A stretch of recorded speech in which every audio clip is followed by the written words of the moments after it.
Para fechar essa mesa, eu vou chamar um palestrante que não precisa de muitas apresentações, é o jurista e professor Jorge Luiz Souto Maior.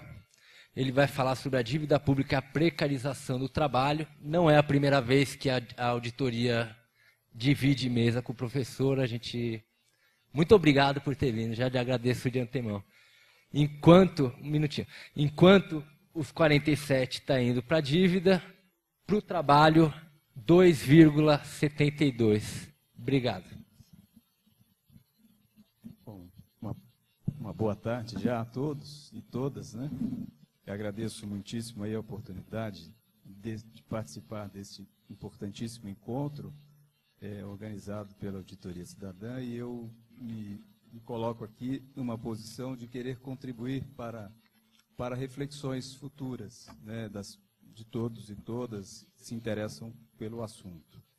Eu vou falar de um aspecto muito específico, né, porque são várias as questões, e este aspecto específico, como eu disse, dentro dessa perspectiva de tentar contribuir de alguma forma para reflexões futuras. Inicialmente, eu chamaria a atenção para um aspecto de que, quando nós falamos de...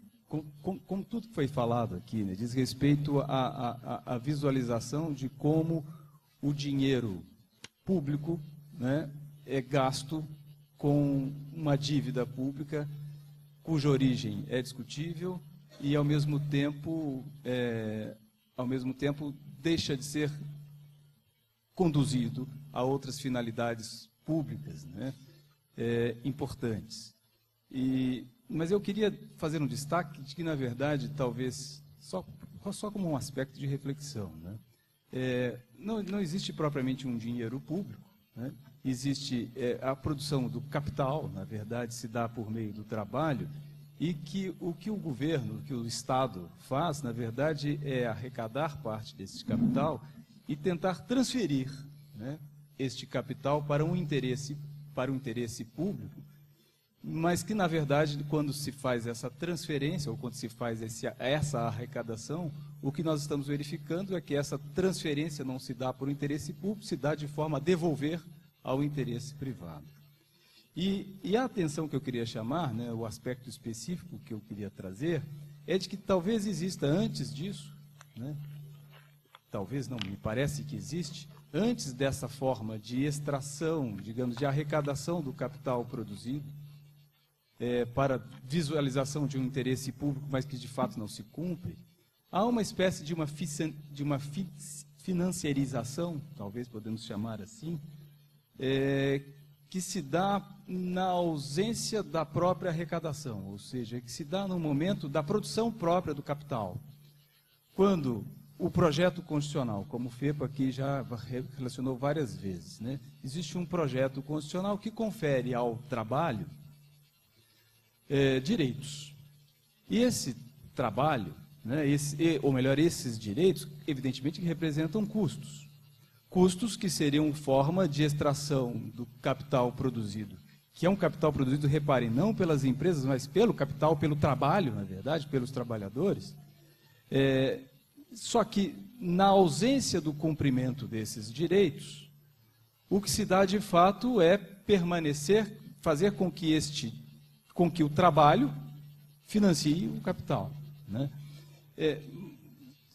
Falando de forma mais clara, eu trabalho na terceira vara de Jundiaí há alguns anos, bastante anos, desde 98. E fizemos um cálculo lá, agora recente, de quanto a vara do trabalho pagou aos trabalhadores, pagou mesmo, não são condenações, valores imaginários, valores efetivamente pagos, guias de retirada, alvarás, os trabalhadores receberam em um ano, né, 30 milhões, cerca de 30 milhões de reais. Percebam, em um ano, 30 milhões de reais. A visualização que se tem, em princípio, puxa, a vara do trabalho pagou aos trabalhadores 30 milhões de reais. Mas, na verdade, o que a vara do trabalho fez foi devolver aos trabalhadores aquilo que já lhes pertencia, mas que estava em mãos indevidas, ou seja, juridicamente indevidas. E isso, se nós pensarmos disso do ponto de vista de uma vara do trabalho, né? Em Jundiaí são 4 varas do trabalho. Vocês, então, multipliquem por 4, e multipliquem por 10 anos, e multipliquem por não sei quantas varas do trabalho no Brasil todo. Percebam quanto do trabalho, né? Quanto do capital produzido pelo trabalho, em vez de ficar efetivamente com o trabalhador, não tem ficado com o capital, que já tem o mais valor. Se esses direitos todos fossem cumpridos, já teria o mais valor, mas tem a superexploração, né? No sentido de sequer respeitar esses direitos. E não é pouco, portanto, porque além desse aspecto, né, existe ainda prescrição, existem várias pessoas que não vão reclamar os seus direitos, ou seja, é uma extração de mais valor de uma forma além do que seria aceita pelo próprio sistema, né? E aí a questão que surge também é de que há uma perspectiva não só individual, mas também social. Na verdade, quando este valor não está sendo transferido devidamente, do ponto de vista do projeto constitucional, e não estamos fazendo, não é nenhuma avaliação se o modelo de sociedade é bom ou ruim, ou seja, não é nada disso. Do projeto constitucional que aí está, né? O projeto constitucional estabelece esses direitos aos trabalhadores também numa perspectiva social, ou seja, de socialização do capital. A partir do que se paga aos trabalhadores, existe contribuição previdenciária, que são esses valores todos aí, assim, esse orçamento, né? Mas quando não se paga ao trabalhador o que lhe é devido, não se alimenta esse orçamento previdenciário. E, consequentemente, mais tarde, quando vão fazer uma reavaliação da Previdência, vão dizer, nossa, mas está custando demais pagar auxílio pensão para os trabalhadores, aí vem uma MP 664 e uma outra 665, fazendo o quê? Dificultando o acesso aos benefícios, em vez de visualizar o quanto deixou de ser arrecadado durante tantos anos, nessa perspectiva de supressão de direitos trabalhistas. Um encargo social também que se dá é o do Fundo de Garantia. O que o Fundo de Garantia faz? O Fundo de Garantia serve a valores que vão alimentar lá as questões de de moradia, de planos de moradia, ou seja, há um valor de seguro-desemprego. O dinheiro do Fundo de Garantia tem uma finalidade social. Mas, por certo, também há muito desvio, né, com o Fundo de Garantia que se paga. Outro dia mesmo, vi lá em Jundiaí, já que estamos falando de Jundiaí, uma obra financiada com o dinheiro do Fundo de Garantia. Que obra era? A ampliação de uma avenida, onde ia ser construído um shopping, né? E aí veio o shopping, se construiu numa avenida que foi ampliada pelo Fundo de Garantia, e está lá uma especulação imobiliária com o dinheiro dos trabalhadores, né? A questão de tributos que serviriam à saúde, serviriam à educação, mas que não são arrecadados. E eu percebo que nós estamos falando de pouca coisa, estamos falando de um valor bastante considerável. E, além disso, né, aí a parte da minha fala, mais consistente, digamos assim, há de se verificar que há um certo, na realidade brasileira, um descumprimento institucionalizado do projeto constitucional, do ponto de vista dos direitos dos trabalhadores. E isto é uma forma de financiamento, né, da atividade privada, que é disfuncional, diga-se de passagem. Disfuncional porque privilegia quem descumpre os direitos trabalhistas e pune, em certa medida, quem efetivamente queira cumprir. E como se faz esse descumprimento institucionalizado? Se faz por meio das instituições que deveriam ser as instituições cujo papel seria fazer valer esses direitos. Então se pega a Justiça do Trabalho, né, a Justiça do Trabalho, qual é a função da Justiça do Trabalho? Fazer valer os direitos dos trabalhadores, devolver para os trabalhadores aquilo que foi expropriado, e de forma a reparar o dano à sociedade cometido por empresas que assim fazem.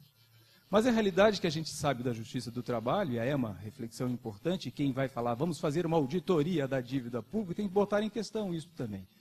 É de empresas que sistematicamente, ao longo de anos, 10, 20, 30 anos, descumprem a legislação do trabalho como se isso fosse simplesmente fosse nada, né? A Justiça, inclusive, trata muitas dessas empresas como se fossem cometidoras de inadimplementos contratuais, quando se trata efetivamente de quebra de todo um projeto constitucional que atinge todos esses aspectos que nós estamos aqui tratando, e, inclusive a questão de segurança e etc., né? Bom, enfim. Eu recebi aqui agora, olha, para vocês verem, um WhatsApp, né? Alguém me mandou a notícia. É uma empresa X, né? Não preciso falar o nome, está aqui sendo acusada, é uma grande empresa, de fraudar os cartões de pontos dos trabalhadores de entrada e saída. Alguém já ouviu falar isso? Né? Trabalhadores que entram mais cedo, né, e marcam o cartão de ponto mais tarde, e depois marcam o cartão de ponto e saem depois. Eles estão produzindo capital, perceba, eles estão produzindo valor. E este valor não está ficando com os trabalhadores, está ficando nem com a sociedade, está ficando no interesse privado. Sistematicamente se faz isso. Eu fiz um cálculo outro dia de uma grande empresa que tem 60 mil empregados no Brasil todo. E fiz um cálculo de 10 minutos suprimidos desses trabalhadores de manhã e 10 minutos suprimidos desses trabalhadores à tarde. 10 minutos, coisa pouca. Né? Isso não aparece no cartão ali, que bobagem, 10 minutos, para que preocupar com isso? No cálculo de 10 anos, deu 12 bilhões de reais. 12 bilhões de reais. Tem esse cálculo matemático, inclusive está numa decisão que eu proferi, que eu fiz que é o quanto que essa empresa ficou de 10 minutos por dia dos seus 60 mil trabalhadores. Pois então, e aí o que a Justiça faz? Com esse tipo de empresa que faz isso? Acordos institucionalizados, vamos fazer acordo. Tem aí o conciliar é legal, né? Acordo que impulsiona o trabalhador a abrir mão dos seus direitos para receber um pouco mais rápido. Acordos que se fazem sem discriminação das verbas que teriam contribuição previdenciária. Não, aí a empresa diz assim, eu queria que fizesse nesse acordo aqui todas as parcelas são indenizatórias, porque aí eu posso não pagar a previdência social. E o juiz diz, tudo bem, não tem problema nenhum. A coisa é tão grave, porque eu não faço isso, né? E cobro a contribuição previdenciária, e há orientações institucionalizadas da Justiça em acordo com o Ministério da Previdência, de não cobrar as contribuições previdenciárias. Não cobrar, dá muito trabalho, simplesmente não cobra. Então, uma empresa que registra, paga tudo direitinho, é uma idiota, né? Porque a outra não faz nada, vai lá na Justiça e não paga contribuição previdenciária. E aí eu fiz uma reclamação, né? Porque o procurador do INSS não estava fazendo a cobrança, não me auxiliando na necessidade dessa cobrança previdenciária. Veio uma reclamação de Brasília contra mim, porque eu estava atrapalhando a vida do INSS, querendo cobrar a contribuição previdenciária. É uma coisa, sim. E sem falar que existem, então, fraudes institucionalizadas. Alguém, por exemplo, eu falei de horas extras não pagas, cartões de ponto fraudados, de bancos, né, que tem esses cartões de ponto anotados britanicamente. Parece que é um problema de um trabalhador com uma empresa, e não é, gente. É uma coisa institucionalizada. Vocês, por exemplo, já ouviram falar em PJ? O sujeito é um PJ. Há segmentos aqui na Avenida Paulista, segmentos de empresas, de escritórios, que estão ali, pessoas que são PJs. Eles são pessoas jurídicas. Eles não são pessoas que nem nós, né? São pessoas jurídicas ambulantes que prestam serviços, trabalham numa lógica que é a lógica.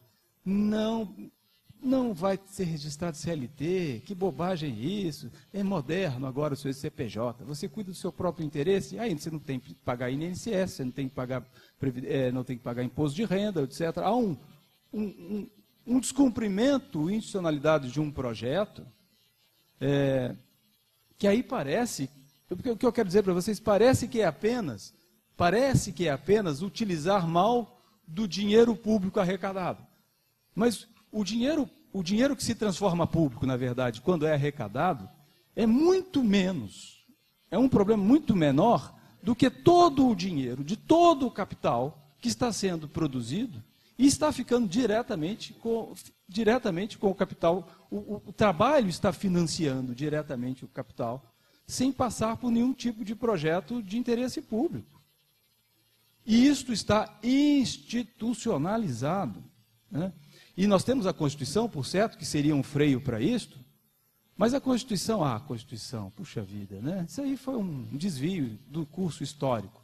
E juridicamente o que a gente vê de 2000 para cá, né, é um desdizer da Constituição, do ponto de vista jurídico, é terceirização, né, é banco de horas, trabalho a tempo parcial, aí mais recentemente as medidas 664, 665 e agora esse PPE, né, medida provisória 680, Programa de Proteção ao Emprego. Como assim proteção ao emprego?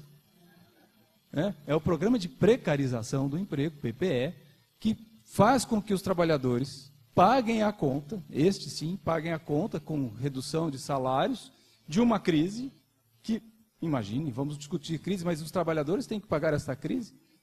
E percebam, trabalhadores que durante todos esses anos estão financiando, né, o capitalismo nacional e internacional. Uma vez, em 2008, porque esse negócio de flexibilização dos direitos trabalhistas sempre vem, né? Não basta ter uma ameaça de crise que os trabalhadores são chamados para pagar a conta. Em 2008, né, aquela ameaça de crise internacional, veio o presidente da Vale do Rio Doce, queremos flexibilizar a CLT, porque não aguentamos mais pagar os direitos dos trabalhadores, é muito custo no Brasil. Falou isso em novembro. Em janeiro saiu o balanço da Vale. Bilhões de lucros. Mas uma empresa com bilhões de lucros acumulados em não sei quantos anos, quer que agora os trabalhadores que ganham 600, 700, 800, mil e poucos, porque o salário médio nacional é baixíssimo. Eu faço audiências diariamente há 22 anos. Então, as categorias, quando você pega um trabalhador que ganha R$2.000 por mês, você pode dizer, aqui tem um trabalhador que ganha muito. Do ponto de vista do que representa a realidade brasileira, né? E percebam, isto, dentro desta economia nossa, fazer com que esta classe trabalhadora seja ela chamada para pagar este custo. E é isso que nós temos visto reiteradamente, e infelizmente vendo a própria classe trabalhadora assumir isso como projeto, né? Sim, precisamos fazer isso, porque senão as empresas vão embora. Sim, precisamos fazer isso, porque senão tem desemprego. Então acatamos lá o PPE, né, e a redução dos salários. E aí, percebam, gente, reduziu os salários, aceitou essas questões de participação dos lucros sem contribuição previdenciária, sem imposto de renda. É todo esse projeto que está sendo jogado fora. A grande questão é se temos consciência de que existe um projeto constitucional, se queremos seguir este projeto, porque há uma coisa institucionalizada que de fato é a desconsideração deste projeto. Eu acho importantíssimo que isso que nós estamos fazendo aqui é como está sendo gasto o dinheiro transferido, né, o dinheiro que era privado transferido para o Estado, qual o gasto que está sendo feito disso, mas há um processo anterior a este, né, de uma enormidade, de um valor que não se incorpora ao orçamento. O problema da educação aqui em São Paulo, o Alckmin chega e diz, eu já passei do valor do gasto permitido no orçamento com a educação. Só que o quanto que ele deixou de arrecadar, né, com convênio, com incentivos, etc., então isso não está, porque é um dinheiro que, em vez de estar sendo integrado a um projeto de interesse público, está sendo passado diretamente para o interesse privado, né? E há uma ilegalidade clara nisto, há um ferimento explícito da Constituição. Então, voltar ao projeto constitucional é algo que nós temos essencialmente que perceber, como um todo, né? E aí a responsabilidade é total de todos nós. Não podemos nos afastar também das responsabilidades quanto a isso. quando o professor Paulo diz assim, essa lei, a PEC 395, vai autorizar a especialização paga nos entes públicos. É um problema de lógica racional, como você bem colocou, um problema, portanto, de inconstitucionalidade. Mas perceba, também a gente tem que pensar, bom, nós temos uma sociedade que vai levar isso adiante ou uma sociedade que refuta isso? Né? Eu tenho uma... Porque, assim, a lei não vai resolver nossos problemas, gente. A lei cria os problemas, mas também não vai resolver. Eu tenho lá, sou coordenador de um curso de especialização na Universidade de São Paulo, há 12 anos. Um curso gratuito. O único curso de especialização na Faculdade de Direito, né, que a gente fez para mostrar que é possível fazer. Um curso lá gratuito, que os professores trabalham gratuitamente, etc. Com esta PEC autorizando que seja pago, o meu curso vai ser pago? Não vai ser pago. Claro que não. Não é porque a lei me autoriza que eu faça que eu farei. Porque tem que perceber, ou nós temos uma sociedade que sabe que existe um projeto e assuma,